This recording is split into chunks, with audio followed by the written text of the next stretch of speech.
Chapter 9, Twister on Tuesday, all clear. Jeb pushed open the cellar door. Daylight streamed in. He looked out. All clear, he said. Jeb crawled out of the cellar. Jack followed him, then Annie, Will, Kate, and Miss Neely.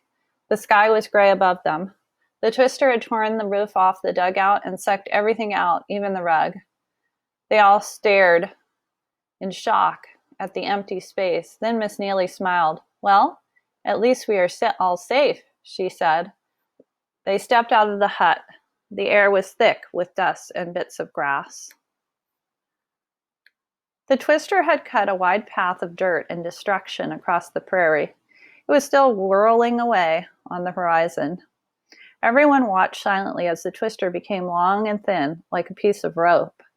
Then it vanished completely. Miss Neely turned to Jack and Annie. You saved our lives, she said. Thank you, said Will.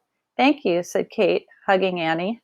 Jeb actually opened the cellar door, said Jack. Yes, thank you too, Jeb, said Miss Neely. The older boy only scowled. I hope you can get a new school, said Annie. We will, said Miss Neely, just as we planted our fields again after the grasshopper attack. We'll build our school again after the Twister. If at first you don't succeed, try again. Jack thought Miss Neely was one of the bravest people he'd ever met.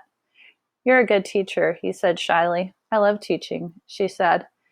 It's a job that lasts forever.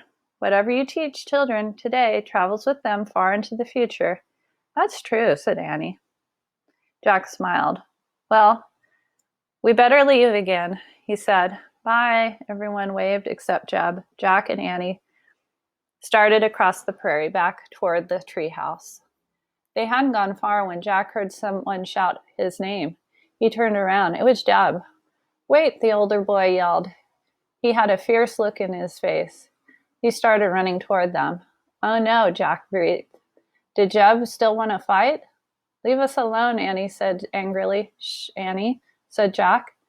Let's see what happens. Let's see what he wants. When Jeb got close to them, he stopped. He looked right at Jack. Why did you come back? He asked. We wanted to tell you about the storm cellars, said Jack. How did you know about that cellar? Jeb said. Jack pulled their research book out of his leather bag. We read about it in this book, he said. Jeb stared at the book, then he sighed. I aim to read someday too, he said. That looks like a good book. Jack didn't know what to say. He was still afraid of making Jeb mad, so he just nodded. My mom and pa were too poor to go to school, said Jeb. They want me to go, but I'm getting started mighty late. It's not too late, said Jack. It's never too late, said Annie. Jeb narrowed his eyes. If you ever come back through here, he said. Yes, Jack asked carefully. Was Jeb about to threaten him again? Maybe I'll be able to read that book of yours, Jeb said. Jack sighed and smiled. I know you will, he said. Jeb smiled back. He had a nice smile. Thanks for coming back to rescue us, he said to both of Jack and Annie. Too bad you can't stay. I reckon we'd all be good friends if you did. I reckon we would, said Annie. Jeb nodded. Then he turned and ran back to join the others. Suddenly the sun broke through the clouds. The wildflowers danced in a gentle breeze. Ready? Said Annie.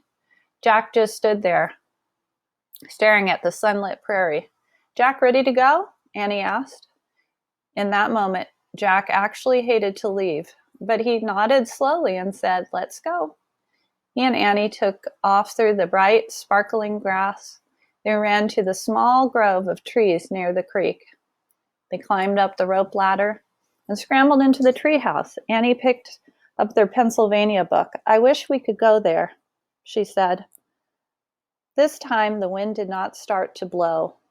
The treehouse simply started to spin on its own. It spun faster and faster, then everything was still, absolutely still.